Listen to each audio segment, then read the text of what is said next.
Question 4க்குள்ள போகிறதுக்கு முன்னாடி குட்டியாக ஒரு கிளாரிஃபிகேஷன் மட்டும் பார்த்துட்டு போயிடலாம். ஒரு சின்ன எக்ஸ்பிளனேஷன். ஸோ இப்போ நம்ம முதல்ல பார்த்த மாதிரி ஒரு காம்பனண்ட்டுக்கும் அதோட யூஸ்ஃபுல் லைஃப் ஏற்ற மாதிரி நம்ம டிப்ரிசியேட் பண்ணலாம் அப்படின்னு இண்டேஸில் பர்மிட் பண்ணியிருக்காங்க. இப்போ நம்மளோட ஃப்ளைட் எக்ஸாம்பிளில் இன்னும் டீட்டெயில்டாக பார்க்கலாம்.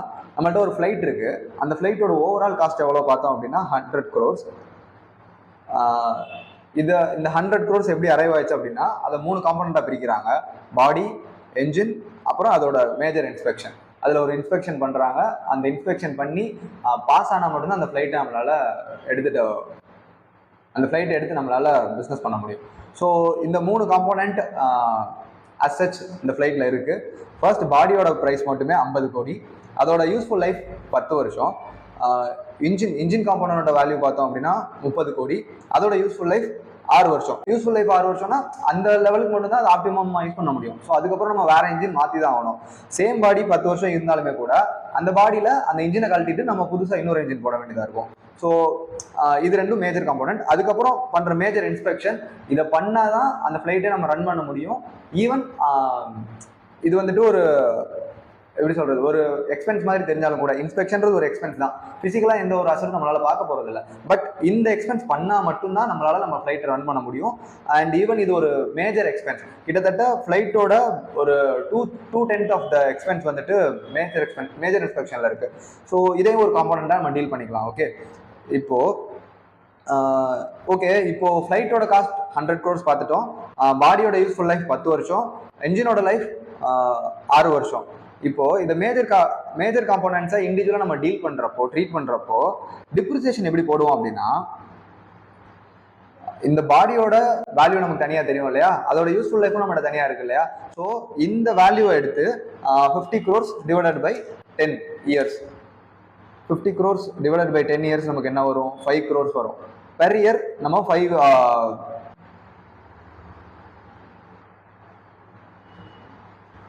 crore per annum நம்ம டிப்ரிசியேஷன் போட்டுக்கலாம். அதே மாதிரி இந்த கேஸ்ல என்ஜின்ல 30 crores அதோட வேல்யூ, 6 years அதோட useful life. So 5 crore per annum நம்ம போட்டுக்கலாம். மேஜர் இன்ஸ்பெக்ஷன் per annum எவ்வளோ டிப்ரிசியேஷன் பார்க்கலாம். 20 crores divided by 2 years 10 crore. So மொத்தமா ஓவராலா ஃபர்ஸ்ட் இயர்ல நம்ம எவ்வளோ டிப்ரிசியேஷன் கொடுப்போம் அப்படின்னா 20 கோடி per annum டிப்ரிசியேஷன் கொடுப்போம். 2 வருஷம் கழிச்சு இயர் 1 இயர் 2க்கு மட்டும்தான் நம்ம மேஜர் இன்ஸ்பெக்ஷனோட டிப்ரிசியேஷன் கொடுக்க முடியும். இயர் 3ல டிப்ரிசியேஷன் மேஜர் இன்ஸ்பெக்ஷன்ல ஒரு வேல்யூமே இருக்காது. அப்போ நம்ம திரும்ப மேஜர் இன்ஸ்பெக்ஷன் பண்ணுவோம். ஸோ எகைன் ஒரு 20 crore பேலன்ஸ் ஷீட்ல ஆட் ஆகும், அந்த ஃபிளைட்டோட காஸ்ட்ல ஆட் ஆகும். அதுக்கப்புறம் திரும்பவுமே நம்ம இந்த டிப்ரிசியேஷன் கால்குலேட் பண்ணணும். சேம் அதோட மேஜர் இன்ஸ்பெக்ஷன் அன்னைக்கு டேட்ல எவ்வளோ இருந்துச்சோ அதோட யூஸ்ஃபுல் லைஃப் போட்டுட்டு ஒரு காம்போனண்ட்டுக்கும் நம்ம இண்டிவிஜுவலா டிப்ரிசியேஷன் போட்டுட்டு கலெக்டிவா டிப்ரிசியேஷன் ஃபிளைட்ல சார்ஜ் பண்ணுவோம். ஸோ இதுதான் இந்த காம்போனண்ட் வைஸ் டிப்ரிசியேஷனோட கான்செப்ட். இப்போ நம்ம கொஸ்டின் நம்பர் 4க்குள்ள போயிடலாம். Okay, question number 4. A Limited purchased an aircraft at a price of 6,300 crores that requires a major inspection and overhauling every 4 years. So again, இப்போ இந்த aircraft 6,300 கோடியில் உள்ளர ஒரு major inspection component இருக்கு. Okay, the estimated life of the aircraft is 15 years. மொத்தமா அந்த ஏர்கிராஃப்டோட life எவ்வளோனா 15 years. The aircraft was purchased in 2015 and major inspection and overhauling made in 2019 at a cost of 100 crores. Okay, 2015ல flight வாங்குறாங்க. அப்போ அதோட price 6,300 இருந்திருக்கு. 4 வருஷம் கழிச்சு மேஜர் இன்ஸ்பெக்ஷன் ஓவராலிங் பண்றாங்க.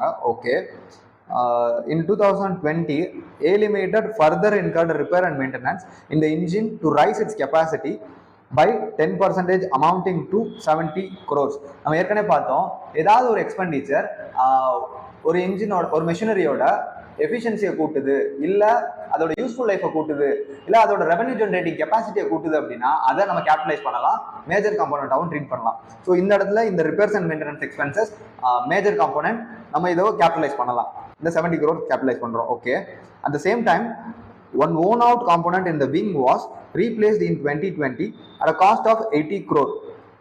ஒரு தேய்மானம் அடைஞ்ச ஒரு விங்கில் இருக்கிற ஒரு காம்போனண்ட்டை 80 கோடிக்கு திரும்ப ரீப்ளேஸ் பண்றாங்க. Okay, The carrying amount of the old component was 30 crore. அந்த ரீப்ளேஸ் பண்ணப்பட்ட காம்பனண்டோட கேரியிங் வேல்யூ, அதாவது காஸ்ட் கிடையாது, புக்ல இருந்த காஸ்ட்ல இருந்து டிப்ரிசியேஷன் லெஸ் பண்ணி அன்னைக்கு டேட்ல என்ன வேல்யூ புக்ல இருந்துச்சோ அதோட value 30 crores. Okay. And the scrap realised was 12 crore. அந்த காம்போனண்ட்டை வித்ததுனால 30 கோடி ரூபாய் புக்ல இருந்தாலுமே கூட 30 கோடிக்கு யாரும் வாங்க மாட்டாங்க இல்லையா? ஸோ அதை எவ்வளவுக்கு ரியலைஸ் பண்றாங்க, விற்கிறாங்க அப்படின்னா 12 crore வித்துடுறாங்க. அண்ட் புதுசா போட்ட காம்போனண்டோட வேல்யூ 80 கோடி. Okay. The aircraft residual value is estimated at 300 crore. எல்லாம் முடிஞ்சதுக்கு அப்புறம் அந்த ஃபிளைட்டோட யூஸ்ஃபுல் லைஃப் முடிஞ்சதுக்கு அப்புறம் அதை ஸ்கிராப்பை நம்ம சேல் பண்ணோம்னா நம்மளால 300 crore ரியலைஸ் பண்ண முடியும். Okay. Other residual value, find the amount to be recognized as expense and as asset. இதுல இந்த டிரான்சாக்ஷன் எல்லாம் அனலைஸ் பண்ணிட்டு இதுல எதெல்லாம் எக்ஸ்பென்ஸ் பண்ண போறோம், அதாவது P&L கொண்டு போக போறோம், எதெல்லாம் அசெட்டா ட்ரீட் பண்ண போறோம், கேபிட்டலைஸ் பண்ண போறோம் அப்படின்னு கேக்குறாங்க. இந்த இயர் ஆஃப் 2019 and 20. 2015 நம்ம ஃபிளைட் வாங்கிடுறோம், அவங்க கேட்கறது 2019 and 20 மட்டும் தான் கேட்கறாங்க. Okay. And also show the carrying amount. Carrying amount இந்த டிரான்சாக்ஷன் எல்லாம் முடிஞ்சதுக்கு அப்புறம் அதோட க்ளோசிங் பேலன்ஸ் என்னவா இருக்குன்னு கேட்கறாங்க. ஸோ மொத்தம் நம்ம 3 பார்க்க போறோம். P&Lக்கு என்னென்ன போக போகுது, அசெட்ல என்னென்னலாம் ட்ரீட் பண்ண போறோம், அதாவது ஆட் பண்ண போறோமா லெஸ் பண்ண போறோமா, அண்ட் அதோட கேரியிங் வேல்யூ. சிம்பிள். இப்போ கொஸ்டின் 4க்குள்ள போயிடலாம். ஃபர்ஸ்ட் என்ன கொடுத்துருக்காங்கன்னு நான் பிரீஃபா எழுதிடுறேன். given, okay,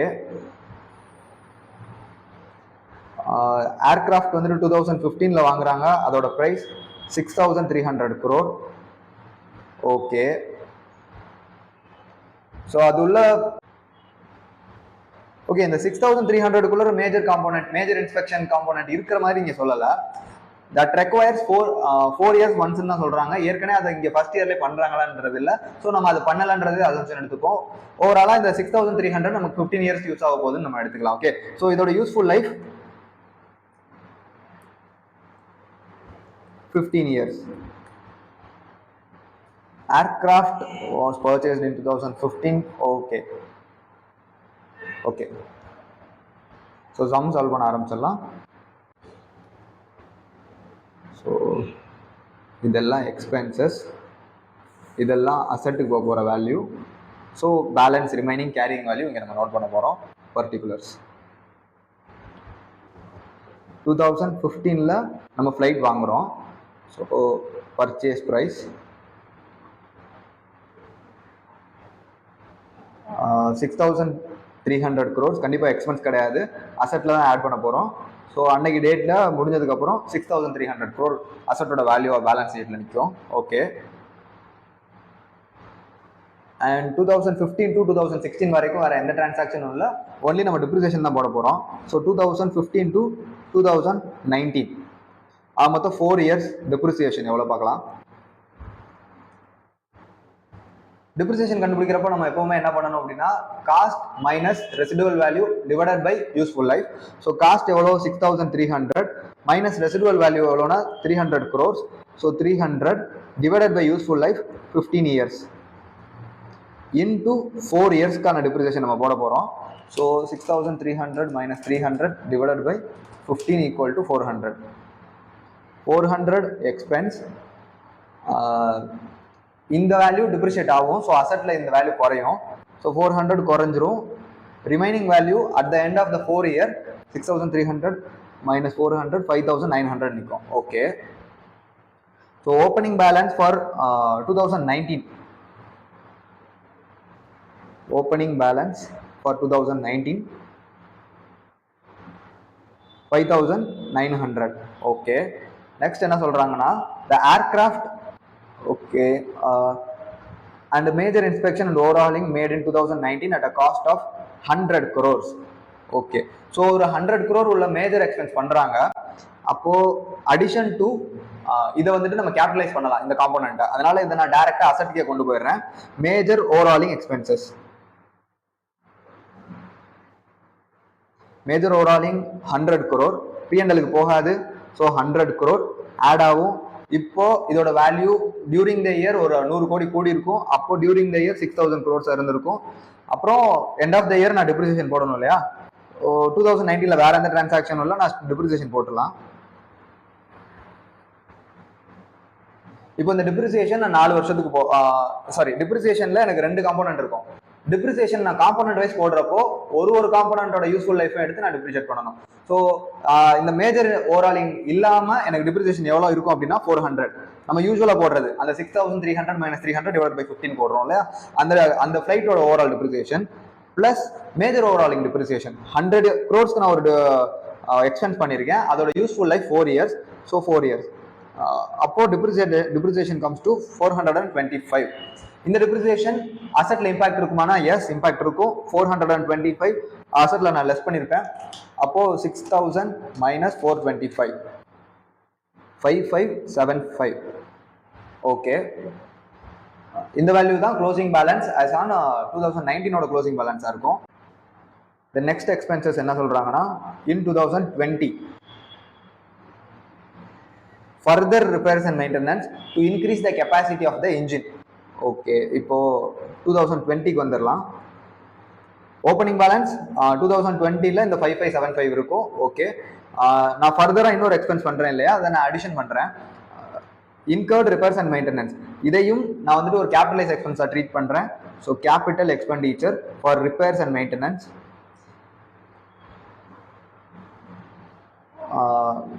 comes to 70 crores. இது P&Lக்கு போகாது. ஸோ 70 crores ஆட் பண்ண போறேன். இப்போ 5575ல இருந்து பிளஸ் 70 5645 இதோட வேல்யூவா இருக்கும். அதுக்கப்புறம் ஒரு ஓன் அவுட் காம்போனன்ட்டை ரீப்ளேஸ் பண்றோம். ஓகே, ஸோ அந்த காம்போனன்ட் இப்போ என்னன்னா இந்த இடத்துல இன்னொரு கான்செப்ட் புரிஞ்சுக்கணும். எப்பவுமே ஒரு காம்போனன்ட் நம்ம ரீப்ளேஸ் பண்றோம், ஒரு மெஷினரியில இருந்து நம்ம ரீப்ளேஸ் பண்றோம் அப்படின்னா அப்போ நம்ம 2 விஷயத்த மறக்கவே கூடாது. ஃபர்ஸ்ட் விஷயம் என்ன அப்படின்னா, நம்ம எடுக்கிற காம்போனன்ட் இருக்கு இல்லையா, ஒரு பிளான்ட் அண்ட் மெஷினரி இருக்கு. அந்த மெஷினரியில இருந்து நான் ஒரு காம்போனன்ட்டை வெளியே எடுக்கிறேன் அப்படின்னா என்ன பண்ணணும்னா, அப்போ அந்த காம்போனன்ட்டோட கேரியிங் வேல்யூ எவ்வளோன்றது கண்டுபிடிக்கணும். ஸோ ஏற்கனவே அது புக்கில் என்ன வேல்யூல இருக்கோ அதை தான் நான் எலிமினேட் பண்ணணுமே தவிர அதோட ஃபேர் வேல்யூவோ காஸ்ட்டோ நான் எடுத்துடக்கூடாது. அதோட கேரியிங் வேல்யூ நான் வந்துட்டு ஒரு காம்போனன்ட் ஒரு 10 வருஷத்துக்கு முன்னாடி வாங்கியிருப்பேன். ஸோ அது டிப்ரிஷியேட் ஆகி ஒரு இன்னொரு வேல்யூல இருக்கும். இப்போ நான் முத வாங்குறப்போ ஒரு 10 கோடியில இருந்துச்சு. டிப்ரிஷியேட் ஆகி இப்போ 2 கோடி தான் இருக்கு.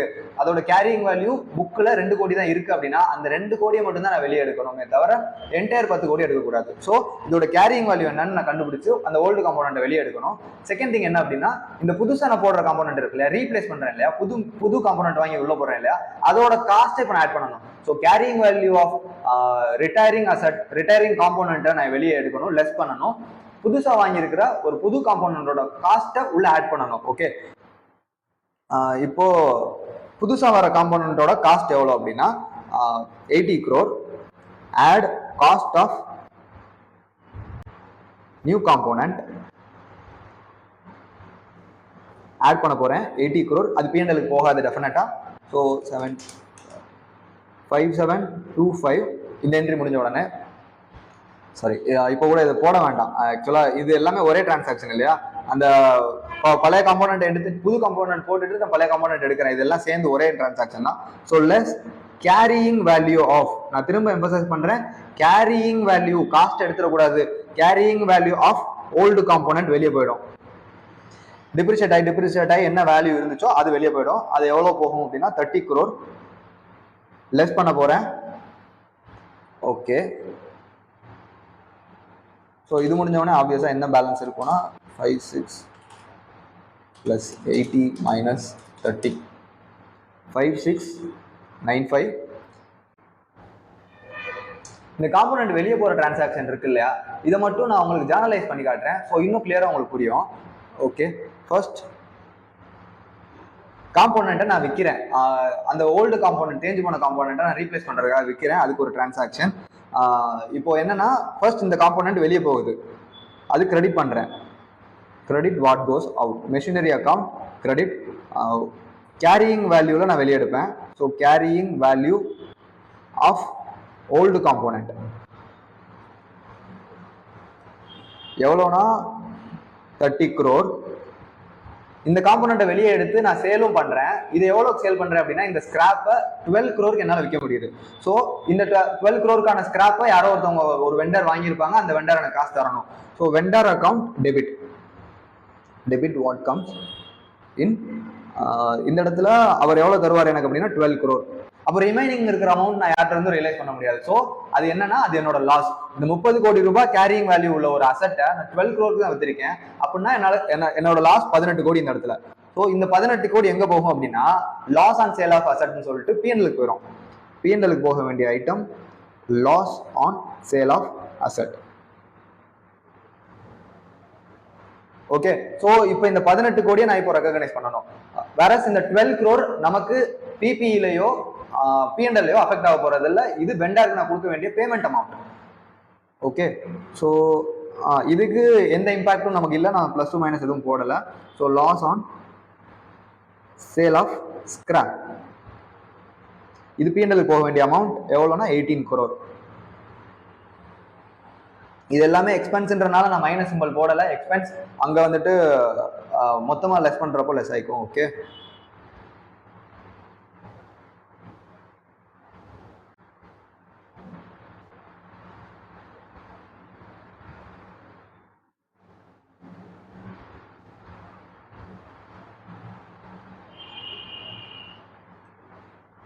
ஸோ அசட்டில் எந்த டிஃப்ரென்ஸும் இல்லை.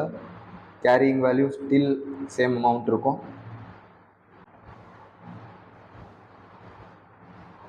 இதில் ஒரே ஒரு சின்ன தப்பு பண்ணிட்டோம். ஐ எம் சாரி, ரொம்ப சாரி.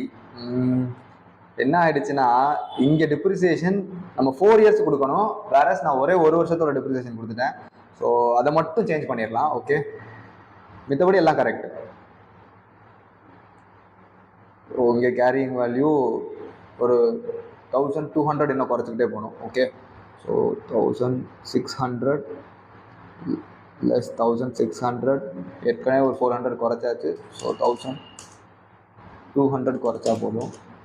4700. இது மாதிரி எப்படியாவது எக்ஸாமில் நடந்துருச்சுன்னா பேனிக் ஆகாதீங்க. மோஸ்ட்டாக இது மாதிரி இதெல்லாம் ஆக்சுவலாக ரொம்ப மேஜரான ஒரு கரெக்ஷன். எல்லா இடத்துலையும் நிறைய அடிச்செழுத வேண்டியா இருக்கும். நிறைய அடிச்செழுத மாதிரி இருக்குது அப்படின்னா சிம்பிளாக ஸ்ட்ரைக் ஆஃப் பண்ணிட்டு ரொம்ப பேனிக் ஆகாமல் ஜஸ்ட் டக்கு டக்குன்னு பார்த்து காப்பி பண்ணிடுங்க.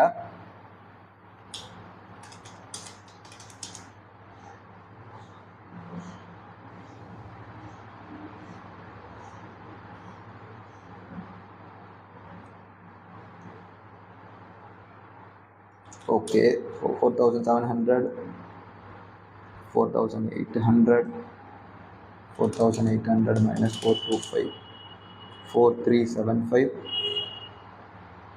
plus 70, 4445 plus 80 minus 30, 4495. ஓகே, 4495 கடைசியாக கேரிங் வேல்யூவாக இருக்கும்.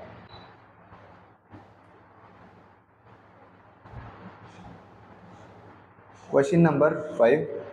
ஓகே, கொஷின் நம்பர் 5 நம்ம சால்வ் பண்ணுவோம். பட் ஆனால் நீங்களாக ஒன்ஸ் ட்ரை பண்ணுங்கள். வீடியோவை பாஸ் பண்ணிவிட்டு கொஷின் நம்பர் 5 சால்வ் பண்ணி பாருங்கள். உங்களால் முடிஞ்சுன்னா சூப்பர், வெரி குட். ஏன்னா இப்போ இருக்கிற நாலேஜ் வச்சு நீங்கள் தாராளமாக இந்த கொஷின் 5 சால்வ் பண்ணலாம். உங்களுக்கு எங்கேயாவது டவுட் வந்துச்சுன்னா மட்டும் வீடியோவை ஸ்டார்ட் பண்ணி நீங்கள் அதுக்கப்புறம் ஃபர்தராக வீடியோவில் கண்டினியூ பண்ணுங்கள். இல்லைன்னா இந்த கொஷின் 5ன்ற பார்ட்டை நீங்கள் ஸ்கிப் பண்ணிவிட்டு நீங்கள் அடுத்த சம் சால்வ் பண்ணிடுங்க.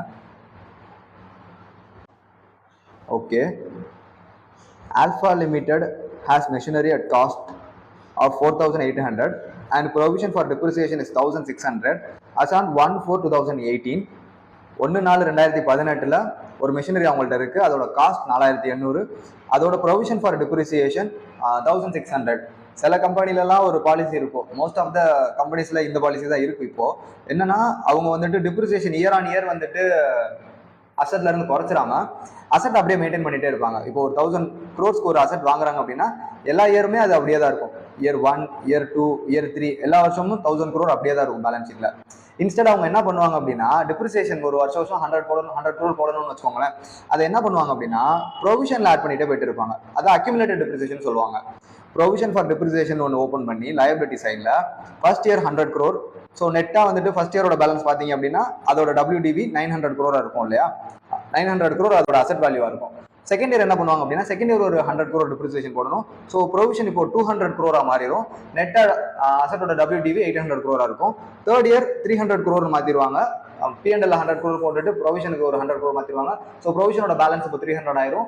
நெட்டாக பேலன்ஸ் ஷீட்டில் இருக்கிற பிபியோட வேல்யூ 700 crore ஆயிரும். ஸோ இது மாதிரி அக்யூமுலேட்டட் டிப்ரிசியேஷன் வச்சு மெயின்டைன் பண்ணுவாங்க. அந்த மாதிரி ஒரு கேஸ் இது.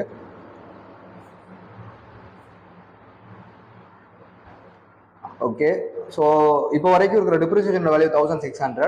அப்போ ஓவராலாக இருக்கிற காஸ்ட் எவ்வளோ அப்படின்னு பார்த்தோம்னா 4800 மைனஸ் 1600, 3200 அதோட காஸ்ட் இருந்திருக்கு. அதாவது சாரி, அதோட கேரியிங் வேல்யூ இருந்திருக்கு. ஓகே, அந்த இப்போ இன்னைக்கு டேட்ல இருந்து இன்னும் 6 வருஷம் அதை யூஸ் பண்ணலாம். So on that date the remaining life of the machinery is 6 years with residual value of 800 crore. அதை லாஸ்ட்டாக நம்மளால 800 crore அந்த ஸ்கிராப்பை விற்க முடியும். Then on the same date one component of the machine is replaced. The price of the new component is 600 crore and component of the old and the cost of the old component was rupees 500 with accumulated depreciation of 200. The supplier of new component took the old component a fair value of 360. Okay, on 31st March 2019 the machine is revalued as per the company policy at 5,000. On 31st 3/2020 on impairment loss of 900 has been recognized for the machine. Okay, 2019ல revaluation பண்றாங்க, appreciate பண்றாங்க machinery. இல்ல ஒரு something கீழே ஒரு amount இருக்கும், 3200 இருந்திருக்கும். இது இன்னும் ஜாஸ்தியாவே ப்ரொடியூஸ் பண்ணும், இதனால நமக்கு நிறைய பெனிஃபிட் வரும்னு சொல்லிட்டு ஒரு வேல்யூவேஷன் ரிப்போர்ட் எடுத்து 5000 crore அதை வேல்யூவேட் பண்றாங்க. அண்ட் 2000 நெக்ஸ்ட் இயர் என்ன பண்றாங்க அப்படின்னா அதுல ஒரு இம்பேர்மெண்ட் லாஸ் நடக்குது. அந்த இம்பேர்மெண்ட் லாஸ்க்கான எஃபெக்ட்டும் கொடுக்கணும். இம்பேர்மெண்ட் நம்ம நெக்ஸ்ட் சாப்டர் பார்ப்போம், கண்டிப்பா உங்களுக்கு டெப்தா புரியும். பட் இப்போ இம்பேர்மெண்ட் லாஸ்னா என்னன்னா அசட்டோட வேல்யூல இருந்து குறைக்கணும்னு மட்டும் புரிஞ்சுக்கோங்க. Okay, has been recognized for the machine.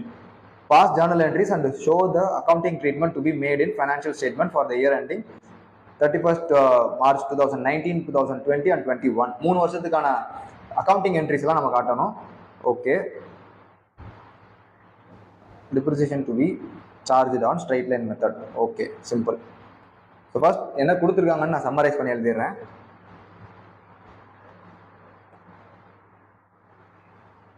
Okay, so 1/4/2018 மெஷினரியோட cost, accumulated depreciation, carrying value. Cost, accumulated depreciation, cost 4800, accumulated depreciation 1600, so cost வந்துட்டு 3000, sorry, carrying value 3200.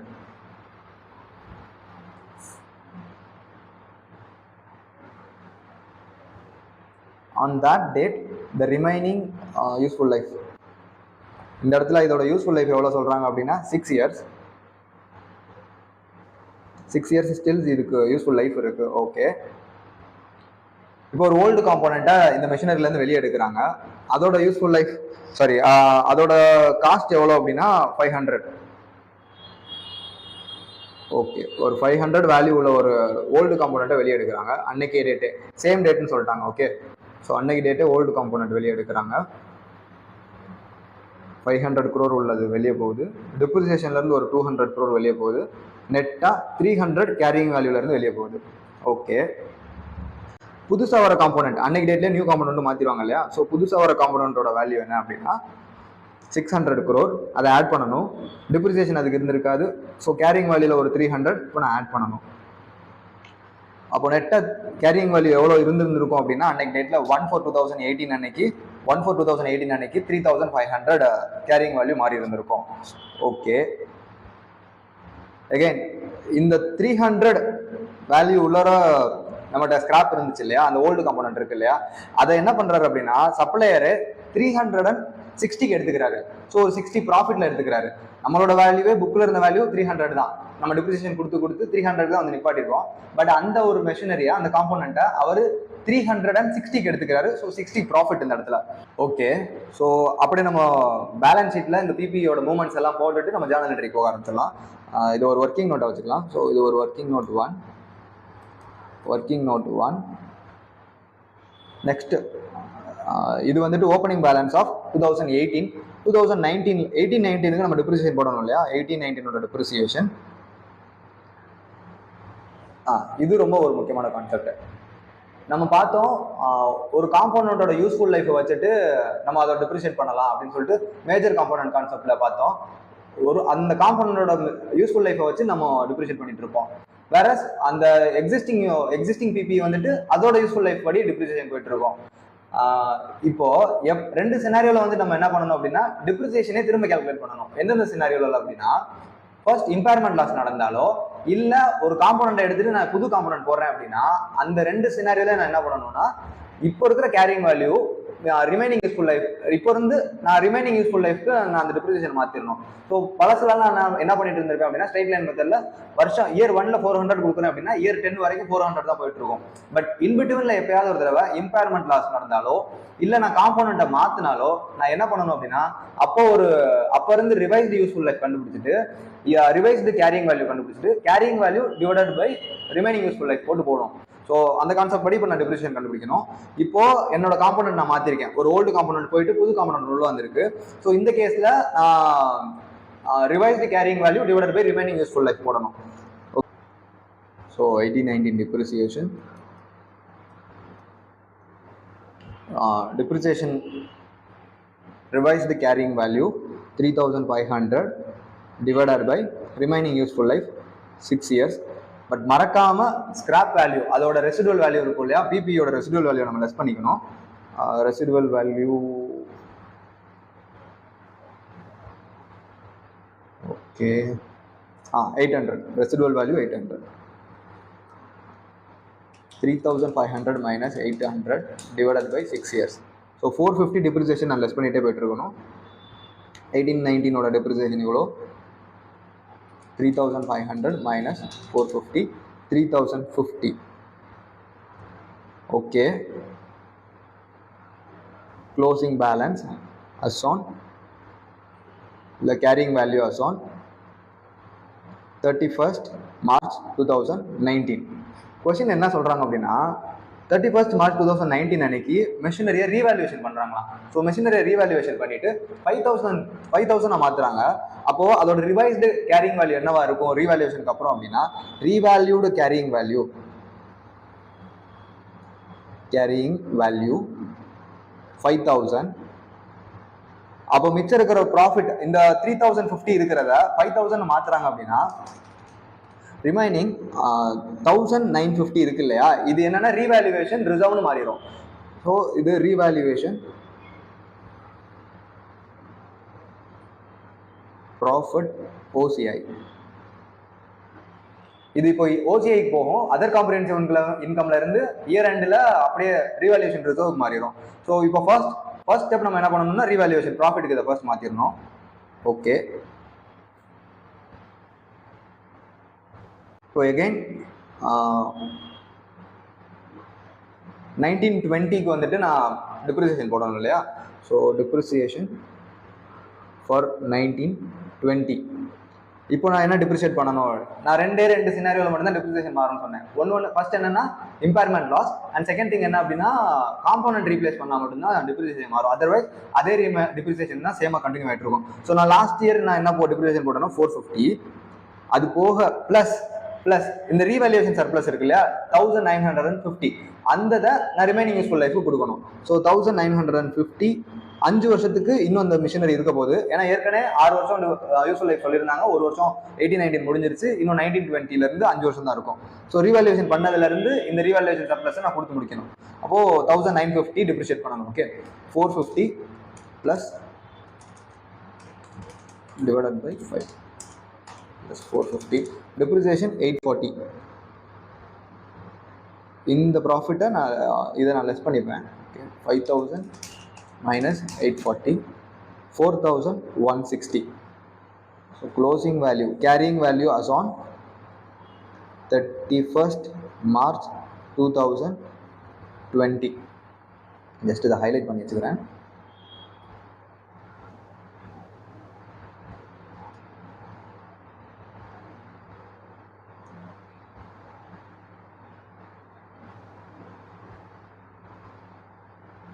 Okay,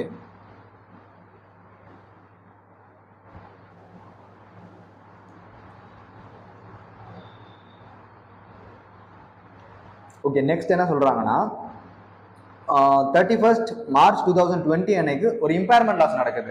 okay, so impairment loss எவ்வளோனா 900 crores impairment loss நடக்குது of 900. இப்போ இது முடிஞ்சதுக்கப்புறம் நான் revised carrying value போடணும். So revised carrying value as on 31st March 2020 4000. யூஸ்வலாக impairment loss நடந்துச்சு அப்படின்னா அதை ப்ராஃபிட் அண்ட் லாஸ் அக்கௌண்ட் தான் கொண்டு போகணும்.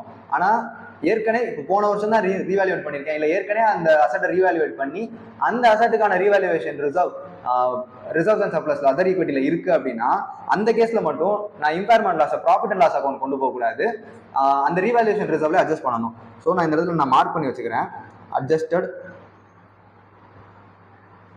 adjusted in revaluation reserve.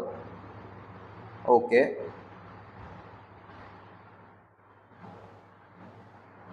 so okay, next year depreciation. So depreciation for 2021. இப்போ ரெண்டு சினாரியோவில் ரிவைஸ் பண்ணணும் டிப்ரிசியேஷனை. ஒன்று காம்போனண்ட்டை ரீப்ளேஸ் பண்ணா, இல்லை இம்பேர்மெண்ட் லாஸ் நடந்தா. இப்போ ரெண்டாவது சினாரியோ ஹிட் ஆயிருக்கு, இம்பேர்மெண்ட் லாஸ் நடந்திருக்கு. ஸோ நான் ரிவைஸ்டு கேரியிங் வேல்யூ லாஸ்ட்டாக என்ன ரிவைஸ்டு கேரியிங் வேல்யூ இருக்கோ அதுல இருந்து revised carrying value 3620 minus residual value of 800 divided by remaining useful life. இப்போ ஏற்கனவே 6 years பார்த்தோம், 1 2 2 வருஷம் முடிஞ்சிருச்சு. ஸோ 4 years இதோட யூஸ்ஃபுல் லைஃப் இருக்க போகுது. 4 years 3260 minus 800 divided by 4 615. இந்த டிப்ரிசியேஷனை நான் லெஸ் பண்ணணும். Okay, 326 minus 615 2645 carrying value as on 31st March 2021. So கொஸ்டினில் ஒரு பார்ட் முடிச்சாச்சு. அவங்க என்ன கேட்டிருந்தாங்கன்னா so the accounting treatment. Okay, இப்போ வரைக்கும் ஒர்க்கிங் நோட் தான் போட்டிருக்கோம். இப்போ நம்ம ஜேர்னல் என்ட்ரி போட போகிறோம். ஜேர்னல் என்ட்ரி தான் கொஸ்டினில் கேட்டிருக்காங்க, pass the journal entry and show accounting treatment. இதோட அக்கௌண்டிங் ட்ரீட்மெண்ட்ஸும் நம்ம கொஸ்டினில் காட்டணும். ஸோ இதோட ஜேர்னல் என்ட்ரி போட்டுடலாம் இப்போ.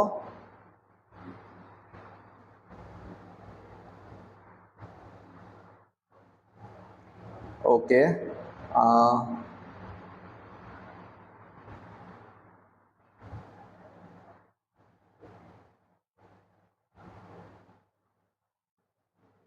ஓகே, ஃபர்ஸ்ட் ஓல்டு காம்போனண்ட்டை வெளியே எடுக்கிறதுக்கு என்ட்ரி போட்டுலாம்.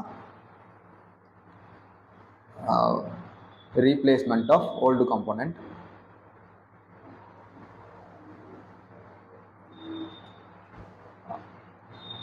credit what goes out to machinery account. Old component வெளியே போகுது. ஸோ ஓல்டு காம்போனண்டோட கேரியிங் வேல்யூ எவ்வளோ? கேரியிங் வேல்யூ நான் ஓகே அக்யூமுலேட்டட் டிப்ரிசியேஷன் மெத்தடில் போடுறதுனால நான் காஸ்ட்டை கிரெடிட் வச்சுட்டு அக்யூமுலேட்டட் டிப்ரிசியேஷனை டெபிட் பண்ணிடுறேன். Old component 500 to the extent accumulated depreciation, provision for depreciation ஒரு 200 இருந்துச்சு. ஸோ அதை நான் டெபிட் பண்ணிடுறேன். ஓகே,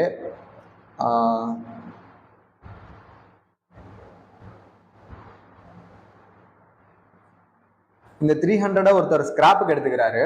ஸோ அது எவ்வளோக்கு எடுக்கிறாருன்னா 360க்கு எடுத்துக்கிறாரு. So vendor account debit 360 2. இதை பேலன்ஸ் பண்ணால் பேலன்ஸ் ஆகாது. 560, இங்கே 500 தான் இருக்கும். ஸோ 560 வரணும் அப்படின்னா நான் இங்கே ஒரு 60 போடணும். 2 profit on sale of asset.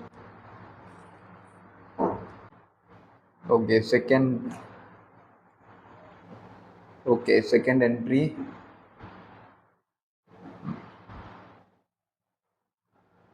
Machinery ஒரு காம்போனண்ட் ஒரு 600 வாங்கியிருக்கோம். So machinery account debit to supplier or vendor account 600. Okay, 2018 yes அவ்வளோதான். 2018 பொறுத்த வரைக்கும் அவ்வளோதான்.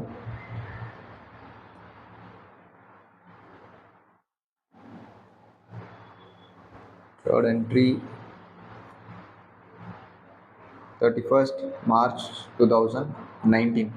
Depreciation entry.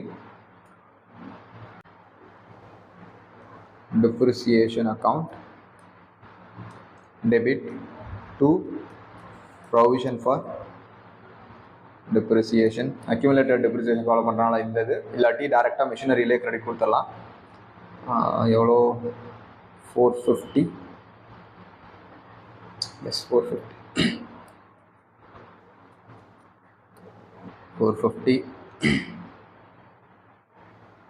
அன்றைக்கி திரும்ப என்ன பண்ணுறாங்கன்னா மெஷினரி ரீவேல்யூவேஷன் பண்ணுறாங்க.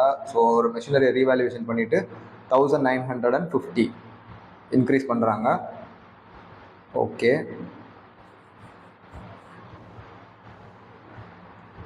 So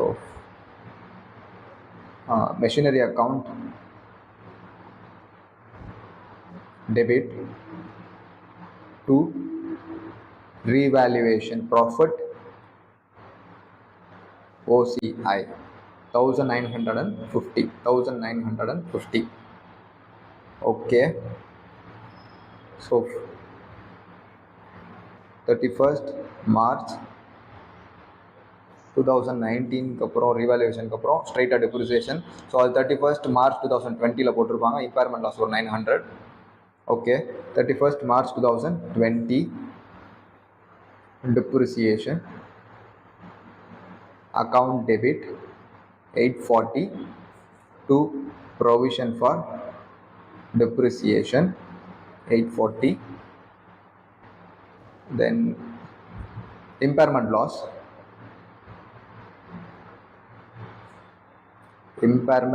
account debit to machinery. Revaluation profit எப்படி டேரெக்டாக நம்ம மெஷினரியில் ஹிட் கொடுத்தோமோ அதே மாதிரி இம்பேர்மெண்ட் லாஸும் டேரெக்டாக மெஷினரியில் கொடுத்துடணும். To machinery account. Okay, 900.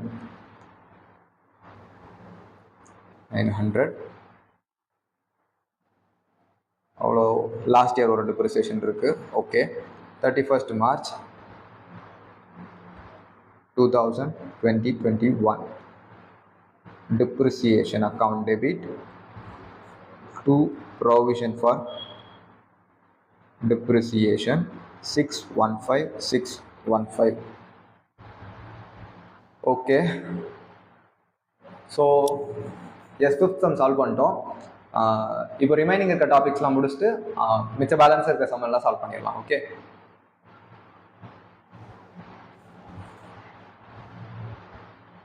Okay remaining இருக்கிற டாபிக் இப்போ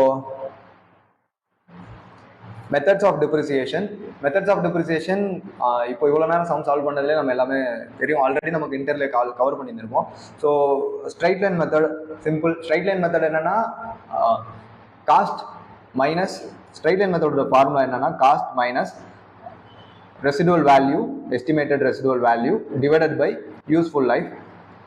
இந்த சேம் அமௌண்ட்டை தான் எல்லா வருஷம் போட்டுட்டு இருப்போம். அதர்வைஸ் ரெண்டு சினாரியோவில் மட்டும் டிப்ரிசியேஷன் சேஞ்ச் ஆகும். எப்போனா ஒருவேளை நான் காம்போனண்ட்டை ரீப்ளேஸ் பண்ணுறேன், ஏற்கனவே மெஷினரியில் இருந்த காம்போனண்ட் எடுத்துகிட்டு புதுசாக ஒரு காம்போனண்ட் போடுறேன், அந்த சினாரியோவில் நான் ரிவைஸ்டு டிப்ரிசியேஷன் கண்டுபிடிக்கணும். ஆர் இம்பேர்மெண்ட் லாஸ் நடந்திருந்தா நான் ரிவைஸ்டு டிப்ரிசியேஷன் கண்டுபிடிக்கணும். ரிவைஸ்டு டிப்ரிசியேஷனோட ஃபார்முலா ரொம்ப சிம்பிள். இந்த காஸ்ட்டுக்கு பதிலாக ரிவைஸ்டு கேரிங் வேல்யூவை போடணும். Revised carrying value divided by revised carrying value minus residual value divided by revised useful life, remaining useful life. அன்னைக்கு டேட்ல இந்த காம்போனண்ட்டை ரீப்ளேஸ் பண்ண டேட்லயோ இல்ல இம்பேர்மெண்ட் நடக்கிற டேட்ல இருந்து இன்னும் ரிமைனிங்கா எவ்வளவு யூஸ்ஃபுல் லைஃப் இருக்குன்றதை எஸ்டிமேட் பண்ணிட்டு அதை டிவைட் பண்ணி நான் அன்னையில இருந்து இந்த டிப்ரிசியேஷன் கொடுக்க ஆரம்பிச்சிருவேன். ஸோ அதர்வைஸ் ஸ்ட்ரைட் லைன் மெத்தடோட டிப்ரிசியேஷன் சேமா இருக்கும். ஸ்ட்ரைட் லைன் மெத்தட்ல ஒரு பாயிண்ட்ல அந்த மெஷினரியோட வேல்யூ 0 ஆயிடும். சாரி, ஸ்ட்ரைட் லைன் மெத்தட்ல ஒரு பாயிண்ட்டுக்கு அப்புறம் ரெசிடுவல் வேல்யூ வந்துடும், அதுக்கப்புறம் டிப்ரிசியேஷன் அங்கிருந்து கொடுக்க மாட்டோம். பட் ரிட்டர்ன் டவுன் வேல்யூ மெத்தட்ல ஒரு particular fixed proportion, fixed percentage of depreciation எல்லா வருஷமும் கொடுத்துட்டு இருப்போம். On opening WDV of every year.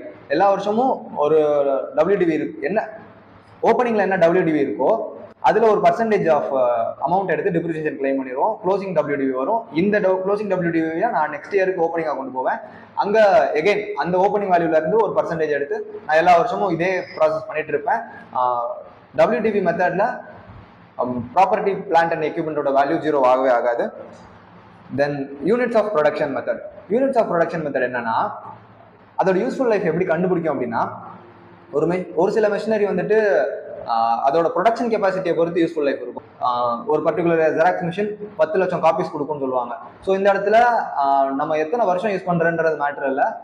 10 லட்சம் காப்பீஸ் யூஸ் பண்ணி முடிச்சிட்டோம் அப்படின்னா அது 2 இயர்ஸ்ல அதோட யூஸ்ஃபுல் லைஃப் முடிஞ்சிடும். ஒரு சில நேரம் நம்ம 10 லட்சம் காப்பீஸ் எடுக்கிறதுக்கு ஒரு 5 வருஷம் ஆக்குறோம் அப்படின்னா அந்த 5 வருஷம் அதோட யூஸ்ஃபுல் லைஃப் இருக்கும். ஸோ இந்த மாதிரி யூனிட்ஸ் ஆஃப் ப்ரொடக்ஷனை பேஸ் பண்ணி ஒரு மெஷினோட யூஸ்ஃபுல் லைஃப் இருக்கு அப்படின்னா நம்ம அந்த பர்டிகுலர் இயர்ல எவ்வளோ காம்பனன்ட் ப்ரொடியூஸ் பண்ணியிருக்கோம், எவ்வளோ யூனிட்ஸ் ப்ரொடியூஸ் பண்ணியிருக்கோன்றத பொறுத்து ப்ரொபோர்ஷனேட்டாக டிப்ரிசியேஷன் கொடுப்பாங்க. So unit of production method தான். Depreciable value. இந்த டிப்ரிசியபிள் வேல்யூ எப்படி கண்டுபிடிக்கணும் அப்படின்னா cost minus residual value. So initial carrying value minus residual value. Initial carrying value is nothing but cost. Cost தான் இனிஷியல் கேரிங் வேல்யூ சொல்கிறோம். Okay, method of depreciation over. Derecognition of asset. இதுவும் நம்ம அந்த போன சம்லே பார்த்துருப்போம். டீரெகக்னிஷன் ஆஃப் அசெட் அப்படின்னா எப்பயாவது ஒரு சினாரியோல நான் என்னோட புக்ஸ்ல இருந்து அசெட்டை வெளியே கொண்டு போறேன், டிலீட் பண்றேன் அப்படின்னா நான் அதோட கேரிங் அசெட்டை தான் கிரெடிட் பண்ணணுமே தவிர அதோட காஸ்ட்டை இப்போ எடுத்துக்க கூடாது. காஸ்ட் ஆர் ஃபேர் வேல்யூவை கன்சிடர் பண்ணக்கூடாது. கேரிங் அமௌண்ட்னா cost minus depreciation throughout this period. இந்த வருஷம் வரைக்கும் நான் என்னென்ன டிப்ரிசியேஷன் கொடுத்துருக்கேனோ அதெல்லாம் போக புக்கில் அதோட வேல்யூன்னு இருக்கும் இல்லையா, ஸோ அந்த கேரிங் வேல்யூவை தான் நான் வெளியே எடுக்கணும். Okay, derecognition of asset. The carrying value of an item of property, plant and equipment shall be derecognized from the book if disposal of PPE நான் சேல் பண்றேன் or there no future economic benefit from use or sale. அந்த அசெட்டை என்னால் இனிமேல் sale பண்ணவும் முடியாது, என்னால் use பண்ணிக்க முடியாது அப்படின்னாலும் நான் அந்த கேரியிங் வேல்யூவை என்னோட புக்ல இருந்து வெளியே எடுத்துடணும். Carrying value. Okay, so PPE over.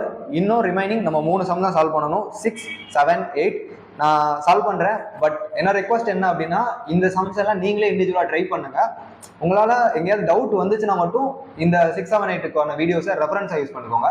So நீங்கள் இதை ப்ராக்டிஸ் பண்ணிட்டீங்கனாலே இது ஒரு கிட்டத்தட்ட ஃபர்ஸ்ட் ரிவிஷன் மாதிரி முடிஞ்சிடும். எக்ஸாமுக்கு ரொம்ப கம்மியான டைம் தான் இருக்குது. அதனால நீங்கள் இதை தயவு செஞ்சு சால்வ் பண்ணுங்க. சால்வ் பண்ணிட்டு டவுட்ஸ் வந்தால் மட்டும் ரெஃபரன்ஸ்க்காக இந்த வீடியோ யூஸ் பண்ணுங்க. ஓகே.